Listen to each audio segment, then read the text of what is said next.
জাতীয় থেকে আন্তর্জাতিক প্রান্তিক জনপদ থেকে নগর চারপাশে ঠিক কী ঘটছে এই মুহূর্তে তা নিয়ে আয়োজন এখন চারদিক। আপনাদের সঙ্গে রয়েছি মোর্শেদ মিয়াজি। বাংলাদেশ যখনই গণতন্ত্রের পথে যাত্রা শুরু করেছে, কিছু মহল ষড়যন্ত্র শুরু করেছে, এমন মন্তব্য করে প্রধানমন্ত্রী তারেক রহমান বলেন, বিশ্ব দরবারে বাংলাদেশকে যারা বিতর্কিত ও বন্ধুহীন করতে চায় তাদের ব্যাপারে সতর্ক থাকতে হবে। রাজধানীতে শ্রমিক দলের সমাবেশে তিনি আরও বলেন, স্বৈরাচারের লুটপাটে ধ্বংস হয়েছে শিল্প খাত, বঞ্চনার শিকার হন শ্রমিকরা। বন্ধ কলকারখানা দ্রুত চালু করতে নির্দেশনা দেওয়া হয়েছে বলেও জানান প্রধানমন্ত্রী। আরও বলেন, অতীতের সরকার শ্রমিকদের ভাগ্য নিয়ে ছিনিমিনি খেলেছে। অভিযোগ করেন, দেশের অর্থনীতিকে আমদানি নির্ভর করার মাধ্যমে প্রতিটি খাতকে ধ্বংস করেছে স্বৈরাচারী সরকার। শ্রমিকদের পাশাপাশি যারা বেকার আছেন তাদের কর্মসংস্থান তৈরিতে উদ্যোগ নিয়েছে সরকার। এছাড়া বিদেশি বিনিয়োগ বাড়ানোর পদক্ষেপের কথাও জানান প্রধানমন্ত্রী। বলেন, শ্রেণী পেশা অনুযায়ী সরকার সব প্রতিশ্রুতি ধীরে ধীরে বাস্তবায়ন করবে।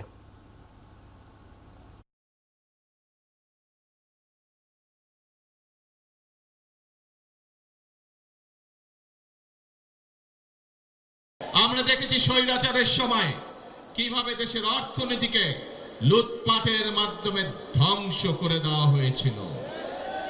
আমরা দেখেছি কিভাবে দেশের শিল্প কলকারখানাগুলোকে ধীরে ধীরে বন্ধ করে দেওয়া হয়েছিল এবং এক পর্যায়ে গিয়ে ধ্বংস করে দেওয়া হয়েছিল।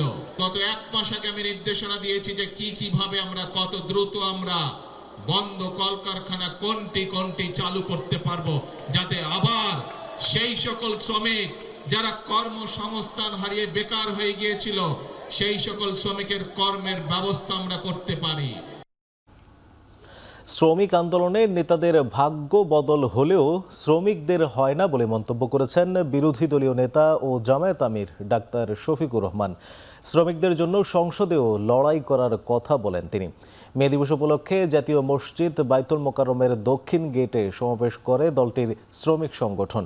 প্রধান অতিথির বক্তব্যে জামায়াত আমির বলেন, শ্রমিকদের অধিকার, প্রবাসী শ্রমিকদের সুরক্ষা এবং রাজনৈতিক অঙ্গীকার বাস্তবায়নে গুরুত্ব দেয় তাদের দল।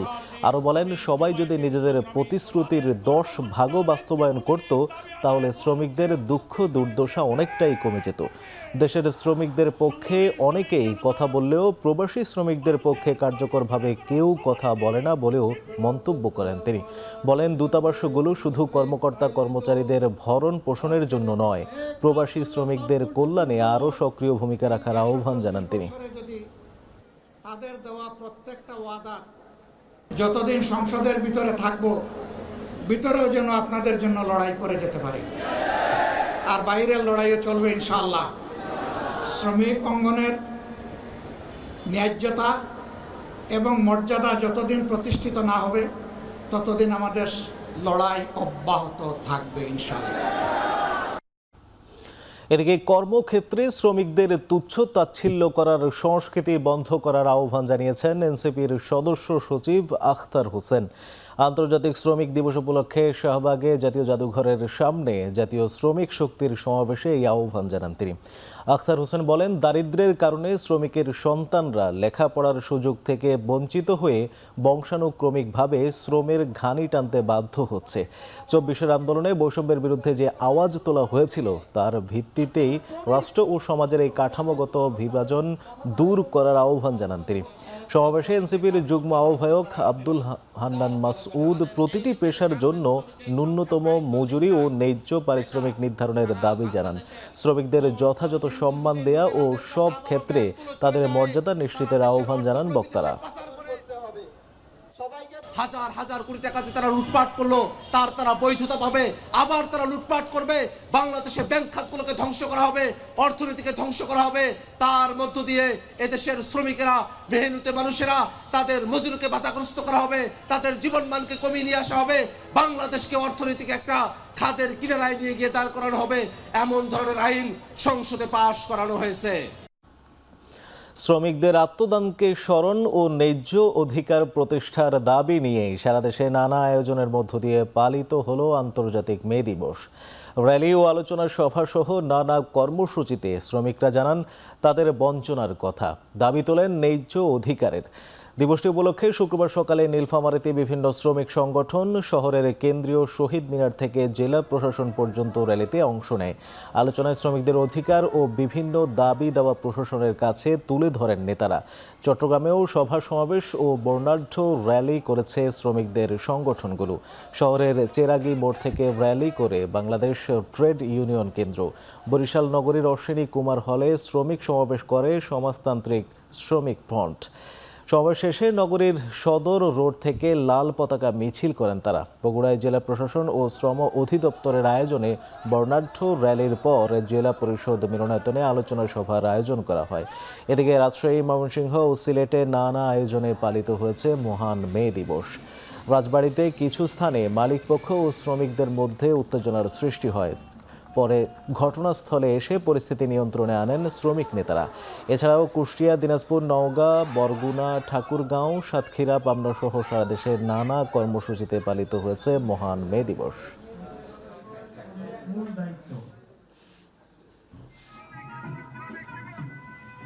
কোথায় কোথায় চাকরি চাটাই, কোথায় কোথায় শ্রমিকদেরকে নির্যাতন করা হয়, কোথায় কোথায় শ্রমিকদেরকে নানানভাবে নাজেহাল করা হয়। শ্রমিক ছাড়া কোনো দেশের অর্থনীতি চলবে না, ফলে শ্রমিকদেরকে যথোপযুক্ত মজুরি দিতে হবে। স্বার্থান্বেষী পক্ষের প্রচারণায় শ্রম অসন্তোষের মতো ঘটনায় যাতে শ্রমিকরা না জড়ায় সে আহ্বান জানিয়েছেন রাষ্ট্রপতি মোহাম্মদ সোহাবুদ্দিন। শুক্রবার সকালে রাজধানীর চীন মৈত্রী সম্মেলন কেন্দ্রে শ্রম ও কর্মসংস্থান মন্ত্রণালয়ের মহান মে দিবসের আলোচনায় তিনি এই আহ্বান জানান। এ সময় তিনি বলেন, মধ্যপ্রাচ্যে শ্রমিক পাঠানোর মাধ্যমে দেশের অর্থনীতির ভিত রচনা করেন প্রয়াত সাবেক রাষ্ট্রপতি জিয়াউর রহমান। বেগম খালেদা জিয়া সেই ধারা অব্যাহত রাখেন। অনুষ্ঠানে রাজধানীর মিরপুরের রূপনগরে কেমিক্যাল গোডাউনে অগ্নিকাণ্ডে নিহত ১৩ শ্রমিকের পরিবারকে আর্থিক সহায়তা তুলে দেন রাষ্ট্রপতি মোহাম্মদ সোহাবুদ্দিন।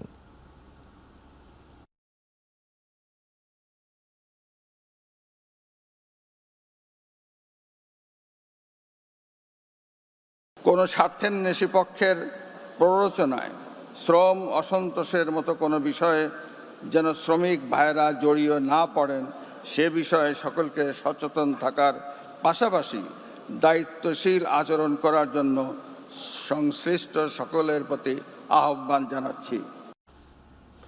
৭১-এ জামায়াতে ইসলামী মুক্তিযুদ্ধের বিরোধী শক্তি প্রতিষ্ঠিত সত্য হয়ে গেছে পার্লামেন্টে আইন পাশের মধ্য দিয়ে।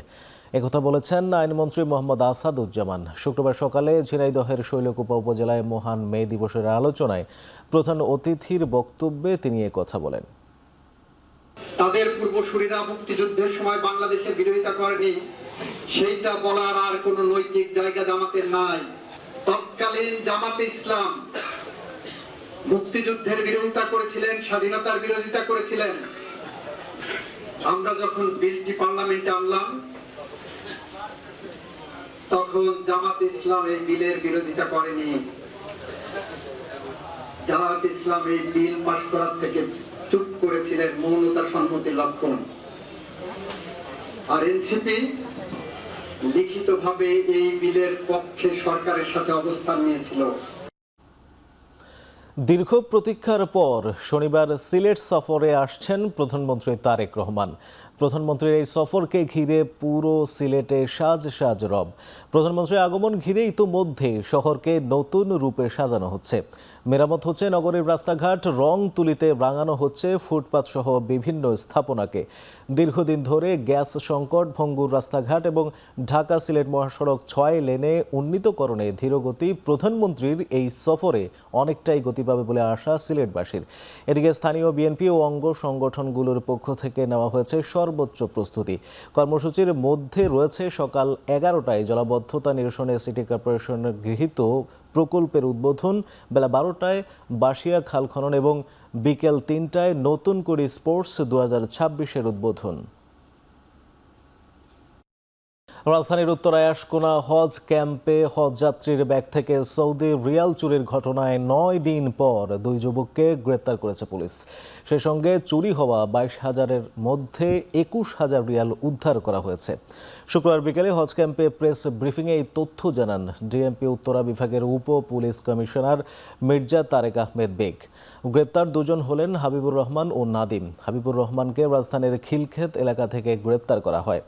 তার দেয়া তথ্যের ভিত্তিতে ভিত্তিতে নাদিমকে গ্রেপ্তার করা হয়। পুলিশ জানায় গাজীপুর মেট্রোপলিটন এলাকায় অভিযান চালিয়ে চুরির নেপথ্যে থাকা মূল পরিকল্পনাকারী আব্দুল মান্নানকে পাওয়া যায়নি। তবে মান্নানের জামাতার বাসা তল্লাশি করে 17,500 রিয়াল উদ্ধার করা হয়। গেল 22 এপ্রিল আশকোনা হজ ক্যাম্পে ইমরান আলী ও শাহানা বেগমের ব্যাগ চুরি করে নিয়ে যায় চোরচক্র।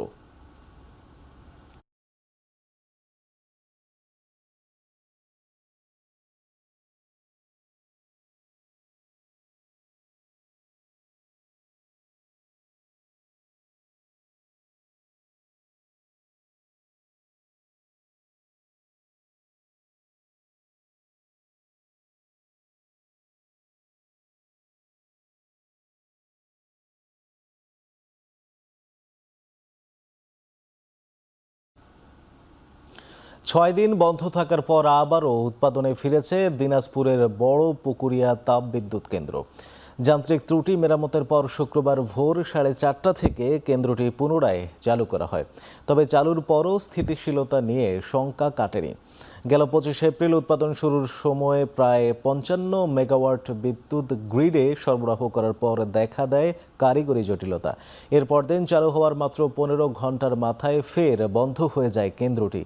এরও আগে বুধবার রাত 10:02 4টি কোল মিলের মধ্যে 2টি বিকল হয়ে গেলে ইউনিটটি বন্ধ করতে বাধ্য হয় কর্তৃপক্ষ।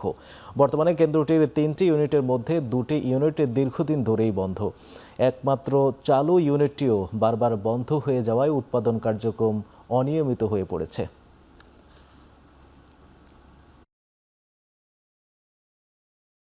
ধর্মের ভিত্তিতে কোনো বিভেদ নয়, সবার পরিচয় হবে বাংলাদেশি মন্তব্য করে স্থানীয় সরকার মন্ত্রী মির্জা ফখরুল ইসলাম আলমগীর বলেছেন, বেগম খালেদা জিয়ার ঘোষিত ভিশন 2030 এর আলোকে সব সম্প্রদায়ের মানুষকে নিয়ে একটি রেইনবো নেশন বা সম্প্রীতির রাষ্ট্র করতে বিএনপি বদ্ধপরিকর। বুদ্ধ পূর্ণিমা উপলক্ষে মেরুল বাড্ডায় আন্তর্জাতিক বৌদ্ধ বিহারে এক অনুষ্ঠানে প্রধান অতিথির বক্তব্যে বিএনপির মহাসচিব আরও বলেন, মহামতি গৌতম বুদ্ধ পৃথিবীতে এসেছিলেন সমস্ত অসত্য ও হিংসাকে দূর করার জন্য। এই প্রেক্ষাপটে তিনি শান্তিপ্রিয় সব মানুষকে ঐক্যবদ্ধ হয়ে যুদ্ধ ও হিংসাকে না বলার আহ্বান জানান। বলেন, সব ধর্মই মানুষের কল্যাণের জন্য এসেছে, যুদ্ধ বা হিংসার জন্য নয়।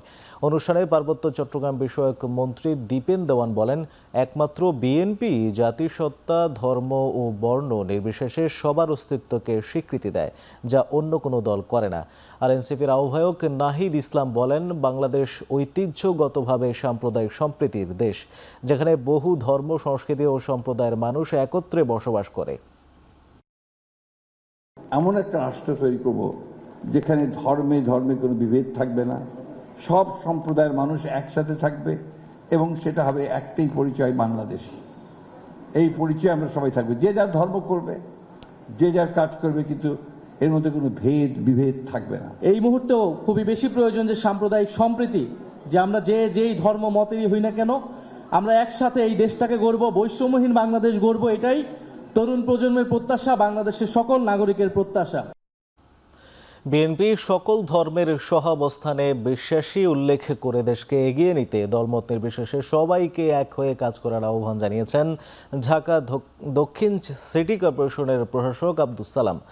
শুক্রবার রাজধানীর বাসাবো বৌদ্ধ মন্দিরে বুদ্ধ পূর্ণিমা উপলক্ষে আলোচনা সভায় যোগ দিয়ে এই আহ্বান জানান তিনি। এ সময় বাসাবো এলাকার বিভিন্ন সমস্যা তুলে ধরে তার নিরসনের প্রতিশ্রুতিও দেন প্রশাসক আব্দুস সালাম। একই সাথে নগরী পরিচ্ছন্ন রাখতে কর্পোরেশনের পাশাপাশি নগরবাসীকে সচেতন হওয়ার আহ্বানও জানান তিনি। আলোচনা সভায় আরও উপস্থিত ছিলেন ভারতীয় হাইকমিশনের প্রথম সচিব VK গোকুল। এ সময় তিনি ভারত ও বাংলাদেশের সুসম্পর্কের নানা দিক তুলে ধরেন।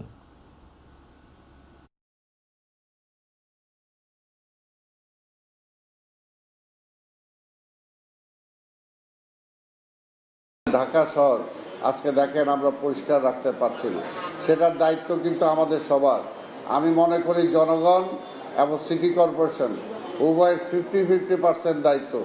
যদি জনগণ তার 50% দায়িত্ব পালন করে, বাকি 50% সিটি কর্পোরেশন করবে, তাহলে কিন্তু এই নগরটাকে আমরা নগরবাসীর জন্য নাগরিক যে সুযোগ সুবিধা সেগুলো আমরা নিশ্চিত করতে পারবো। নানা আয়োজনে বুদ্ধ পূর্ণিমা পালন করছেন বৌদ্ধ ধর্মাবলম্বীরা। দিনটিকে কেন্দ্র করে 2 দিন আগে থেকেই বৌদ্ধ মন্দিরগুলোতে পালন করা হয়েছে নানান অনুষ্ঠান। বুদ্ধ পূর্ণিমার সবচেয়ে বড় আয়োজন রাঙামাটির রাজবন বিহারে। শুক্রবার সকালে রাজবন বিহার থেকে বুদ্ধ মূর্তি পরিদর্শনের পাশাপাশি বের করা হয় শোভাযাত্রা। এতে ধর্মীয় পতাকা হাতে অংশ নেন সব বয়সের মানুষ। এছাড়া অনুষ্ঠানে পঞ্চশীল প্রার্থনা, সংঘদান, অষ্টপরিষ্কার দান, বুদ্ধ মূর্তি দান ও মঙ্গল সূত্র পাঠ করা হয়। এ সময় সব প্রাণীর সুখ, শান্তি এবং দেশের শান্তি কামনা করেন পুণ্যার্থীরা। যথাযোগ্য ধর্মীয় ভাব গাম্ভীর্য ও উৎসব মুখর পরিবেশে চট্টগ্রামে উদযাপিত হয়েছে বুদ্ধ পূর্ণিমা। শুক্রবার ভোর থেকেই নগরের নন্দন কানন সহ বিভিন্ন বিহার ও মন্দিরে শুরু হয় নানা আনুষ্ঠানিকতা। বৌদ্ধ ধর্মাবলম্বীরা বিহার প্রাঙ্গণে মোমবাতি প্রজ্বলন ও গৌতম বুদ্ধের প্রতিবিম্ব স্নানে অংশ নেন। জগৎ ও মানবজাতির শান্তি ও কল্যাণ কামনায় করা হয় বিশেষ প্রার্থনা।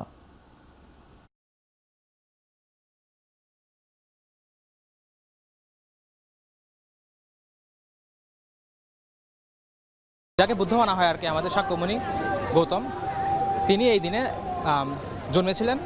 একই সাথে বোধিলাভ এবং মহাপরিনির্বাণ অর্থাৎ ওনার অন্তিম শ্বাস ত্যাগ এই দিনেই ঘটেছিল। সেই জন্যই আমরা এই দিনটাকে উদযাপন করি। যার মাধ্যমে বা প্রদীপ প্রজ্বলনের মাধ্যমে আমরা এই দিনটিকে আমরা স্মরণ করে রাখি, কারণ এই দিনে ভগবান বুদ্ধের জন্ম এবং বুদ্ধত্ব লাভ। মানব দুঃখ থেকে মুক্তির দিন হিসাবে বিবেচনা করি। স্বাস্থ্য প্রতিমন্ত্রী ডক্টর এম.এ. মুহিত বলেছেন, বিগত সরকারের 15 বছর ও অন্তর্বর্তী সরকারের 18 মাসে 2টি কাজ হয়েছে। 15 বছরের দুর্নীতি আর 18 মাস ভুল নীতি। অন্তর্বর্তী সরকারের সময় স্বাস্থ্য খাতে ওয়াইড প্ল্যান বন্ধ ছিল। এর বিপরীতে কিভাবে প্রোগ্রাম প্ল্যান হবে সেটারও কোনো নীতি তারা দিতে পারেনি। শুক্রবার দুপুরে সিরাজগঞ্জ মেডিকেল কলেজ ও হাসপাতালের 6ষ্ঠ কলেজ ডে কর্মসূচি উদ্বোধন শেষে তিনি আরও বলেন, ফ্যামিলি প্ল্যানিং সেক্টরেও যে অপারেশনাল প্ল্যান হতো সেগুলো বন্ধ হয়ে যাওয়াতে স্থবিরতা রয়েছে। দ্রুতই ফ্যামিলি প্ল্যানিং উপকরণের জন্য যা করা দরকার সেই ব্যবস্থা নেওয়া হবে বলে জানান স্বাস্থ্য প্রতিমন্ত্রী। টিকা ক্রয়ের ক্ষেত্রে এবং টিকাদান কর্মসূচির ক্ষেত্রে বিগত অন্তর্বর্তী সরকারি সময় ব্যর্থতা এবং ব্যত্যয় হয়েছে। ফলে আমরা এবার সমস্যা দেখলাম, আমরা দ্রুত গতিতে সেটাকে নিয়ন্ত্রণে আনতে পেরেছি। একইভাবে আপনি যেটা বললেন, ফ্যামিলি প্ল্যানিং সেক্টরেও দেখা গেছে যে আগে যে অপারেশনাল প্ল্যান হতো সেই অপারেশনাল প্ল্যানগুলো বন্ধ হয়ে যাওয়াতে দীর্ঘদিন ধরে ওখানে একটা স্থবিরতা আছে। আমরা ইতিমধ্যে এটা নিয়ে কাজ করছি। খুব দ্রুতই আমরা এই ফ্যামিলি প্ল্যানিংয়ের উপকরণের জন্য যা যা করা লাগে সেগুলো করব। সাপ্তাহিক ছুটির দিনে রাজধানীর বাজারগুলোতে মৌসুমী সবজির সরবরাহ বাড়লেও বেশিরভাগ সবজির দরই অপরিবর্তিত। বিক্রেতারা জানান, বৃষ্টির কারণে কয়েকটি সবজির দর বেড়েছে।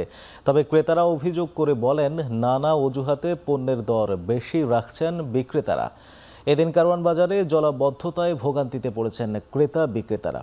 এদিকে দেশের বিভিন্ন জেলায় নদ নদীর অববাহিকার হাওরে পানি বৃদ্ধি পাওয়ার কারণে মাছের সরবরাহ কমেছে।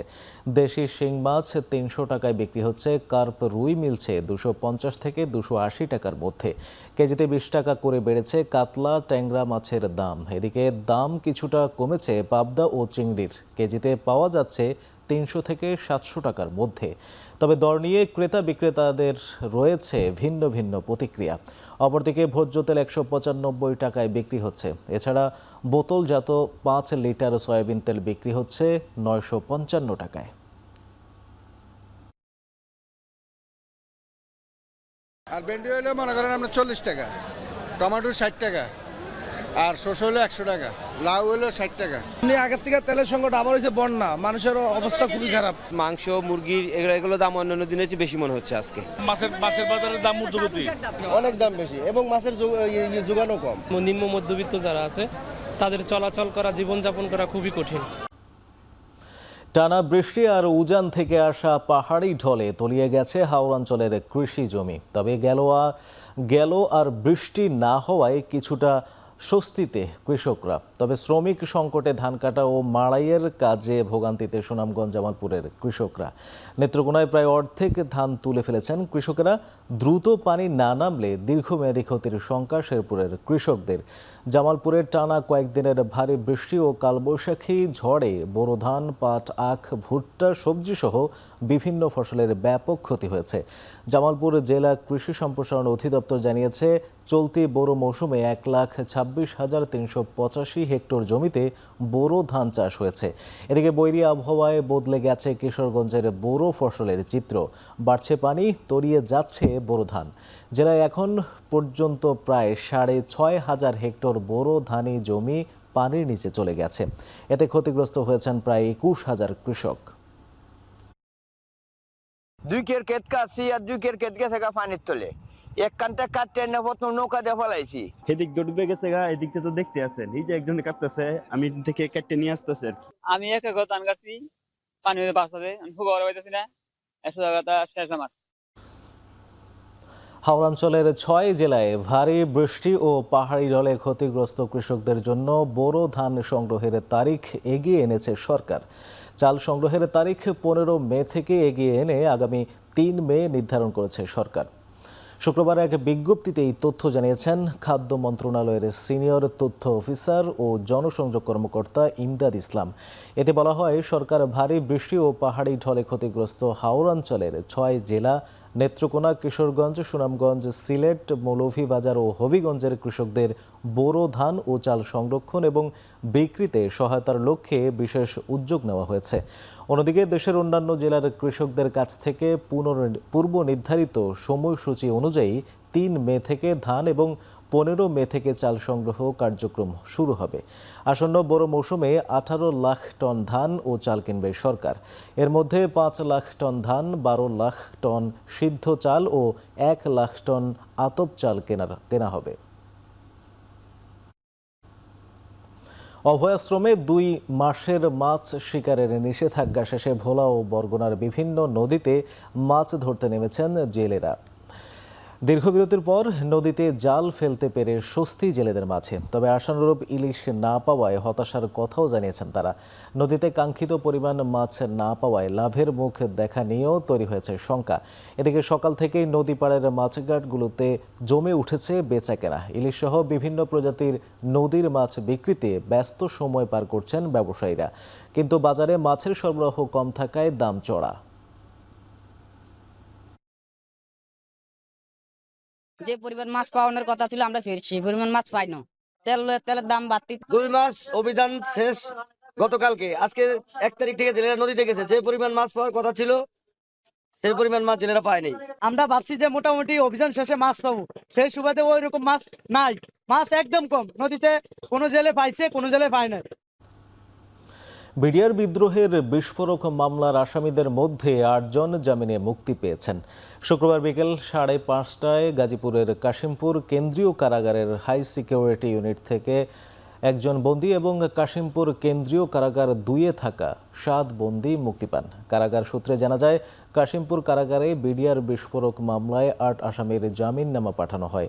পরে সেসব যাচাই বাছাই শেষে অন্য কোনো মামলায় আটক আদেশ না থাকায় তাদেরকে জামিনে মুক্তি দেওয়া হয়। এ সময় কারা ফটকে বন্দীদের স্বজনরা উপস্থিত ছিলেন।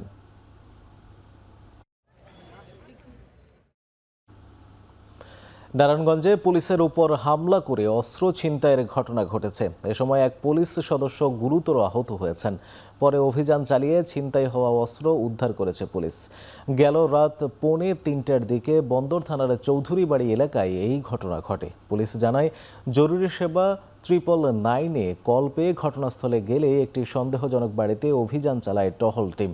এ সময় ভেতরে থাকা দুর্বৃত্তরা দেশীয় অস্ত্র নিয়ে পুলিশের উপর হামলা চালায়। হামলায় এএসআই সোহেল ও কনস্টেবল ফয়সাল সহ 2 পুলিশ সদস্য গুরুতর আহত হন। এক পর্যায়ে দুর্বৃত্তরা পুলিশের একটি শর্ট গান নিয়ে পালিয়ে যায়। আহতদের হাসপাতালে ভর্তি করা হয়েছে। জিজ্ঞাসাবাদের জন্য একজনকে পুলিশে হেফাজতে নেওয়া হয়েছে। গেল মার্চেও নারায়ণগঞ্জে পুলিশের উপর হামলা করে অস্ত্র ছিনতাইয়ের ঘটনা ঘটে।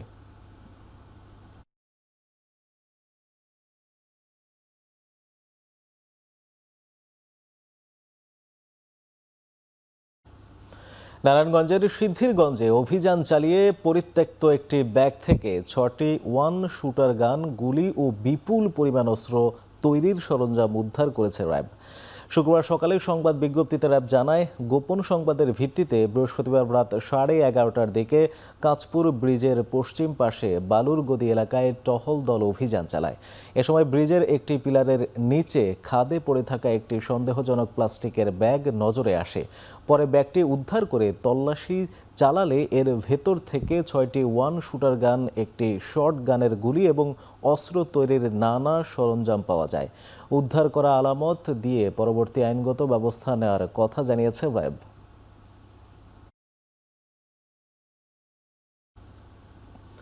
ফরিদপুরে শিশু আইরিন আক্তার কবিতা হত্যায় জড়িত 3 জনকে গ্রেপ্তার করা হয়েছে। শুক্রবার সকালে ফরিদপুরের সংবাদ সম্মেলনে অতিরিক্ত পুলিশ সুপার আজমির হোসেন এই তথ্য জানান। 24 এপ্রিল সন্ধ্যায় 7:30টায় সদরের বাখুন্ডা পূর্বপাড়ায় বাঁকা মিয়া বিশ্বাসের মেয়ে আইরিন আক্তার বাড়ি থেকে নিখোঁজ হয়। পরিবারের সদস্যরা সব জায়গায় খোঁজ করেও তার কোনো সন্ধান পাননি। পরদিন 25 এপ্রিল কোতোয়ালি থানায় সাধারণ ডায়েরি করে তার পরিবার। 30 এপ্রিল সকালে কমিউনিটি ক্লিনিকের পাশের কলাবাগান থেকে আইরিনের অর্ধগলিত লাশ উদ্ধার করে স্থানীয়রা। আইরিন আক্তার বিনা স্থানীয় বোকাইল সরকারি প্রাথমিক বিদ্যালয়ের শিশু শ্রেণীর ছাত্রী ছিল। পুলিশ জানিয়েছে, ধর্ষণ চেষ্টার পর শিশুটিকে গলা টিপে হত্যা করে অভিযুক্তরা।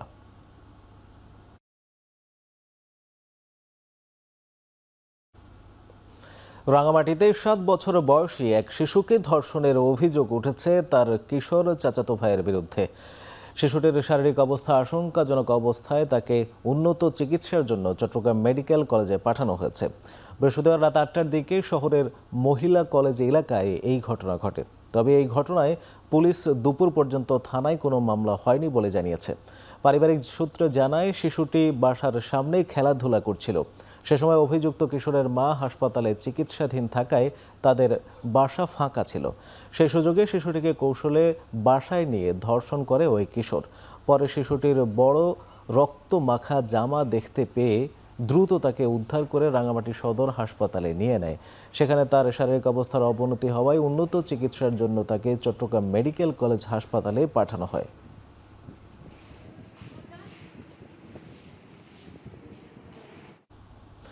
ফরিদপুরের মধুখালী ইটবাহী লরির সাথে মোটরসাইকেলের সংঘর্ষে স্বামী স্ত্রী নিহত হয়েছেন। শুক্রবার বিকেলে ঢাকা খুলনা মহাসড়কের উপজেলার পরিলক্ষিতপুর এলাকায় এই ঘটনা ঘটে। পুলিশ জানায়, মধুখালীর আশাপুর গ্রামের তামিম মিয়া তার স্ত্রী শিমলাকে ডাক্তার দেখানোর জন্য মোটরসাইকেলে ফরিদপুর যাচ্ছিলেন। ঢাকা খুলনা মহাসড়কের পরীক্ষিতপুর এলাকায় পৌঁছালে বিপরীত দিক থেকে আসা একটি ইটবাহী লরির সাথে সংঘর্ষে বাইকটির সংঘর্ষ বাধে। গুরুতর আহত অবস্থায় তামিম ও শিমলাকে উদ্ধার করে উপজেলা স্বাস্থ্য কমপ্লেক্সে নেওয়া হলে চিকিৎসক মৃত ঘোষণা করেন।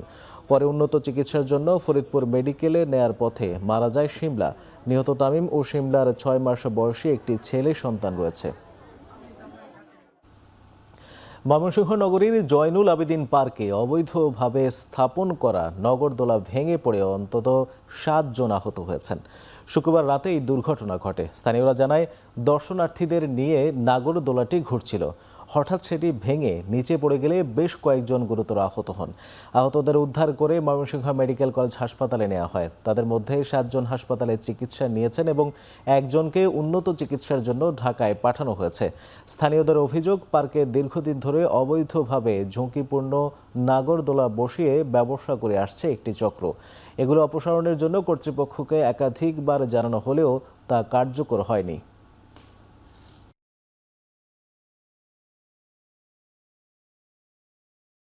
এবার আন্তর্জাতিক প্রসঙ্গ। লিমন ও বৃষ্টি হত্যাকাণ্ড পরিকল্পিত। তাদেরকে এভালন হাইটসের অ্যাপার্টমেন্টের কাছাকাছি দূরত্বে প্রায় একই সময়ে হত্যা করা হয়েছে বলে ধারণা করছে পুলিশ। শুক্রবার সংবাদ সম্মেলনে এসব তথ্য জানান হিলসবোরো কাউন্টি শেরিফ।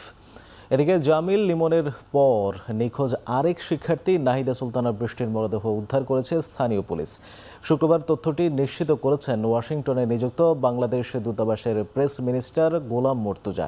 ইতিমধ্যে বৃষ্টির পরিবারের আবেদনের প্রেক্ষিতে তার মরদেহ দ্রুত দেশে ফেরত পাঠাতে যৌথভাবে কাজ করছে ওয়াশিংটন বাংলাদেশ দূতাবাস এবং মিয়ামির বাংলাদেশ কনসুলেট। গেল ২৬ এপ্রিল হাওয়ার্ড ফ্র্যাঙ্কল্যান্ড ব্রিজের কাছে লিমনের মরদেহের আশপাশ থেকেই আরেকটি মরদেহের খণ্ডিত অংশ উদ্ধার করে পুলিশ। পরে ফরেনসিক পরীক্ষা শেষে ফ্লোরিডা পুলিশ জানায় উদ্ধার হওয়া মরদেহটি নাহিদা বৃষ্টির। এর আগে গেল ২৪ এপ্রিল উদ্ধার হওয়া লিমনের মরদেহ শনিবার দেশের উদ্দেশ্যে রওনা দেবে। সবকিছু ঠিক থাকলে সোমবার দেশে পৌঁছাবে তার মরদেহ।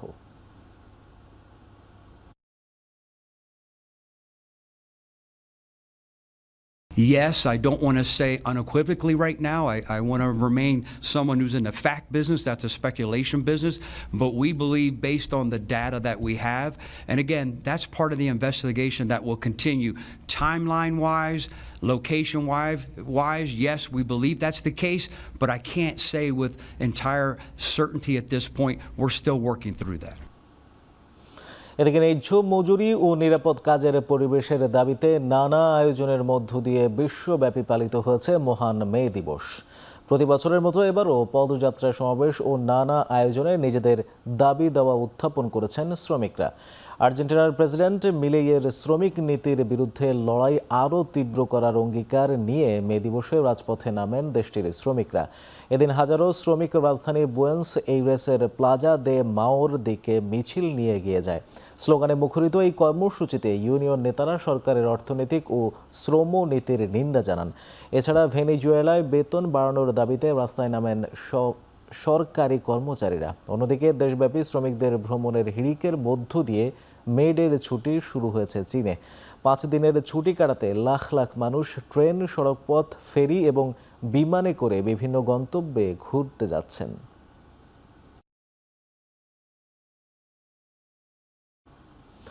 মালয়েশিয়ায় দিনভর নানা কর্মসূচির মধ্য দিয়ে অনুষ্ঠিত হয়েছে আন্তর্জাতিক শ্রমিক দিবস।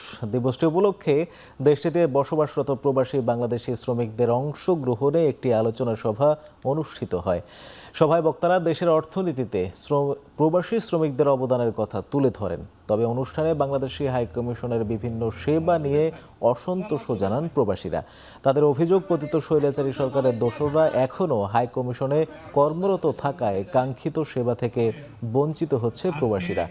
এছাড়াও মালয়েশিয়ায় কর্মী প্রেরণে স্বল্প ব্যয় নির্ধারণ এবং সিন্ডিকেট মুক্ত প্রক্রিয়া নিশ্চিতের আহ্বান জানান প্রবাসীরা।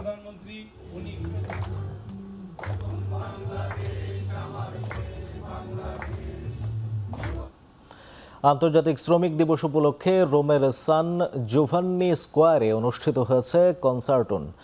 শ্রমজীবী মানুষের অধিকার ও মর্যাদার পক্ষে সোচ্চার হওয়ার বার্তা নিয়ে আয়োজিত উৎসবে ইউনিটি ফর সেফ ওয়ার্ক স্লোগানকে কেন্দ্র করে সংহতি প্রকাশ করা হয়।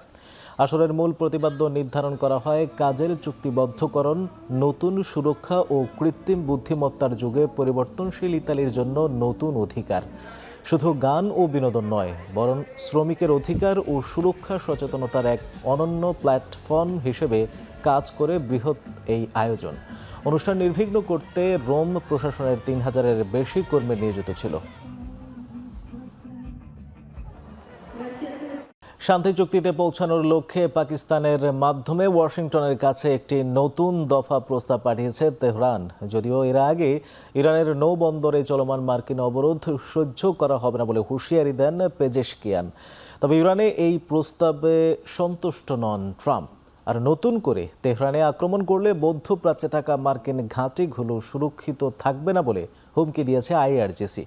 এদিকে ইরানে ফের যুদ্ধ শুরুর ইঙ্গিত দেন ট্রাম্প। জানান, ইরান সমঝোতার পথ খুঁজছে, তবে সংঘাত শেষ পর্যন্ত কবে থামবে সে বিষয়ে নিশ্চিত করে বলতে পারেননি মার্কিন প্রেসিডেন্ট। তার দাবি, চলমান সংকটের সমাধান হলেই বিশ্ববাজারে কমবে তেলের দাম। অন্যদিকে যুদ্ধবিরতির মাঝেও লেবাননে হামলা অব্যাহত রেখেছে আইডিএফ। বাড়ছে প্রাণহানি। ভঙ্গুর যুদ্ধবিরতির মাঝেই ইসরায়েলি হামলা বন্ধে মার্কিন রাষ্ট্রদূতের সঙ্গে সাক্ষাৎ করেছেন লেবাননের প্রধানমন্ত্রী।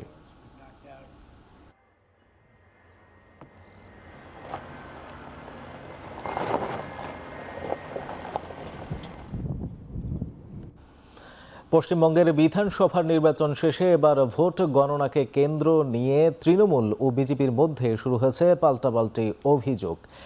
পোস্টাল ব্যালট কারচুপির অভিযোগে ভোট গণনা কেন্দ্রে নেতা কর্মীদের সঙ্গে নিয়ে সারারাত পাহারায় ছিলেন মমতা বন্দ্যোপাধ্যায় নিজেই।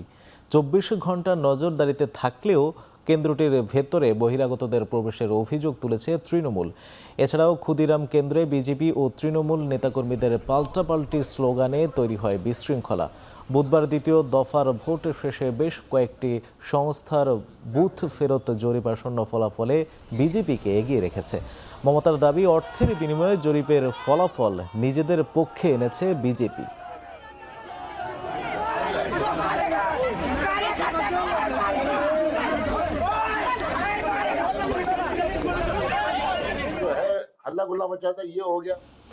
ভারতে 19 কেজি ওজনের বাণিজ্যিক এলপিজি সিলিন্ডারের দাম 1 লাফে বাড়ানো হয়েছে 993 রুপি।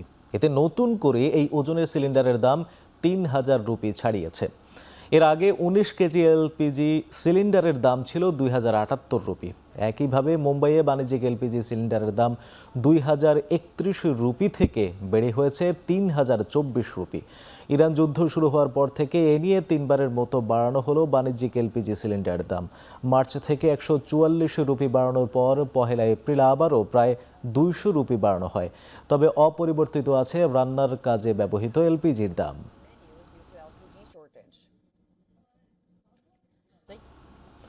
4 দিনের যুক্তরাষ্ট্র সফর শেষে আটলান্টিক মহাসাগরের দ্বীপ বারমুডায় পৌঁছালেন ব্রিটিশ রাজা চার্লস। তবে এই সফরে অনুপস্থিত রানী ক্যামিলা। দ্বীপটির রাজধানী হ্যামিল্টনে শুক্রবার তার সম্মানে একটি আনুষ্ঠানিক অভ্যর্থনা আয়োজনের কথা রয়েছে। একজন সার্বভৌম শাসক হিসেবে কোনো ব্রিটিশ উপনিবেশে এটি রাজা চার্লসের প্রথম সফর। এর আগে ভার্জিনিয়ায় যুক্তরাষ্ট্রের স্বাধীনতার 250তম বার্ষিকী উদযাপন উপলক্ষে আয়োজিত একটি গণ কুচকাওয়াজে অতিথি হিসেবে উপস্থিত হন রাজা তৃতীয় চার্লস ও রানী ক্যামিলা। যুক্তরাষ্ট্র সফরের শেষ দিনে ফ্রন্ট রয়্যাল নামের ছোট শহরে ব্রিটিশ রাজ দম্পতিকে অত্যন্ত উষ্ণভাবে স্বাগত জানানো হয়। শহরের জনসংখ্যার একটি বড় অংশ তাদের দেখতে সেখানে উপস্থিত হয়। এ কারণে অনুষ্ঠানটিতে কড়া নিরাপত্তার ব্যবস্থা রাখা হয়। এছাড়াও ব্রিটেনের রাজা রানী ভার্জিনিয়ার আরও কয়েকটি স্থান পরিদর্শন করেন।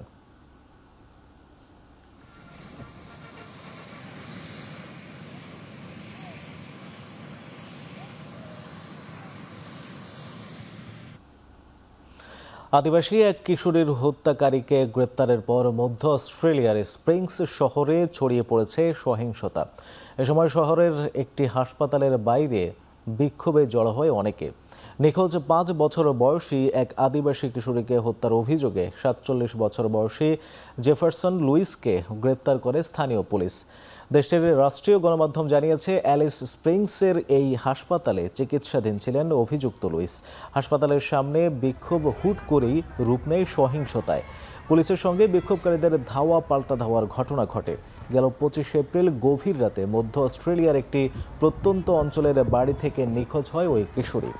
1 সপ্তাহ পর তার মরদেহ উদ্ধার করে পুলিশ। এই ঘটনায় গ্রেপ্তার করা হয় সম্প্রতি জেল থেকে মুক্তি পাওয়া লুইসকে।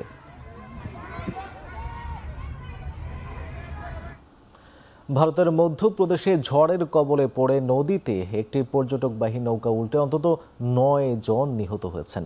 এখনও নিখোঁজ রয়েছে 6 জন। মধ্যপ্রদেশের বার্গি ড্যামে একটি ক্রুজে করে ঘুরতে বের হন 40 জনের বেশি পর্যটক। বৃহস্পতিবার স্থানীয় সময় রাতে হুট করেই নৌকাটি ঝড়ের কবলে পড়ে নিয়ন্ত্রণ হারিয়ে উত্তাল ঢেউয়ের কারণে ডুবে যায়। এখন পর্যন্ত 28 যাত্রীকে জীবিত উদ্ধার করা হয়েছে। নিখোঁজদের উদ্ধারে অভিযান অব্যাহত রেখেছে স্থানীয় প্রশাসন। দুর্ঘটনার কারণ অনুসন্ধানে গঠন করা হয়েছে তদন্ত কমিটি।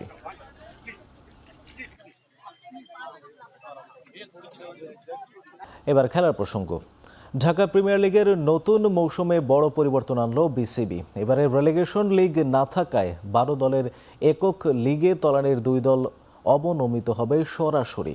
শুক্রবার সংবাদ বিজ্ঞপ্তিতে এই তথ্য নিশ্চিত করেছে বিসিবি। এর আগে ডিপিএলে পয়েন্ট তালিকার তলানির 3 দল একে অপরের মুখোমুখি হতো। সেখান থেকে অবনমন হতো 2টি দলের। তবে এবারের আসরটি সুপার লিগ পদ্ধতিতে না হওয়ায় থাকছে না রেলিগেশনের এই পদ্ধতি। 4 মে থেকে শুরু হতে যাওয়া 12 দলের একক লিগে পয়েন্ট টেবিলের শীর্ষ দল হবে চ্যাম্পিয়ন, আর তলানির 2 দল সরাসরি নেমে যাবে প্রথম বিভাগে। বিকেএসপি, বসুন্ধরা ক্রিকেটার্স একাডেমি ও ইউল্যাপ সহ 6 ভেন্যুতে ম্যাচগুলো অনুষ্ঠিত হবে। আন্তর্জাতিক সূচি ফাঁকা থাকলে মিরপুরেও খেলা হতে পারে।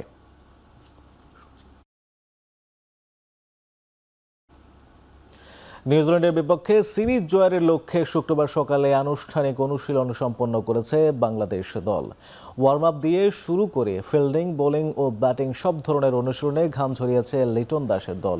অনুশীলন শেষে প্রেস কনফারেন্স সামলেছেন প্রথম ম্যাচে দুর্দান্ত পারফর্ম করা শামীম হোসেন পাটোয়ারি। বৃষ্টির শঙ্কা থাকলেও ম্যাচ খেলেই 2-0 সিরিজ জয়ের প্রত্যয় ব্যক্ত করেন তিনি। পাশাপাশি গত ম্যাচে নিজের খেলা একটি শটের ব্যাখ্যাও দেন শামীম।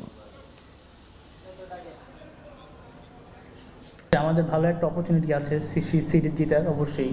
সো আমরা চাইবো যে অবশ্যই জিতার জন্য খেলা। আসলে আমি যখনই ব্যাটিংয়ে যাই আমি একটু পজিটিভ থিঙ্ক নিয়ে যাই সবসময়, যে মারা বলটা মেরে দিব। সো আমি যদি একটু চালু খেলতে পারি আমার টিমের জন্য অনেক ভালো। ফুটবল অ্যাসোসিয়েশনের দেয়া 4 বছরের নিষেধাজ্ঞার বিরুদ্ধে আন্তর্জাতিক ক্রীড়া আদালতে মামলা করেছেন মিখাইলো মুদ্রিক।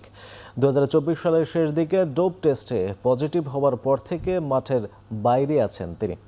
2023 সালের জানুয়ারিতে 1000 কোটিরও বেশি টাকায় চেলসিতে যোগ দেন ইউক্রেনের উইঙ্গার মিখাইলো মুদ্রিক। 2024 সালের অক্টোবরে ডোপ টেস্টে পজিটিভ হন তিনি। তবে ফুটবল অ্যাসোসিয়েশনের গোপনীয় নীতির কারণে স্বাস্থ্যের তথ্য তখন প্রকাশ করা হয়নি। 2024 সালের নভেম্বরে চেলসির হয়ে তার শেষ ম্যাচ খেলার পর একই বছরের ডিসেম্বরে তাকে সাময়িক নিষেধাজ্ঞা দেওয়া হয়। 2025 সালের জুনে মুদ্রিকের বিরুদ্ধে আনুষ্ঠানিক চার্জ আনা হয়, যার ফলে 4 বছরের জন্য নিষিদ্ধ করা হয় ইউক্রেনের এই ফরওয়ার্ডকে। এরপর স্বাস্থ্যের বিরুদ্ধে তিনি কোড অফ আরবিট্রেশনে আপিল করেন। এখন সিএএস এর সিদ্ধান্তের উপর নির্ভর করছে মুদ্রিকের ক্যারিয়ারের গতিপথ।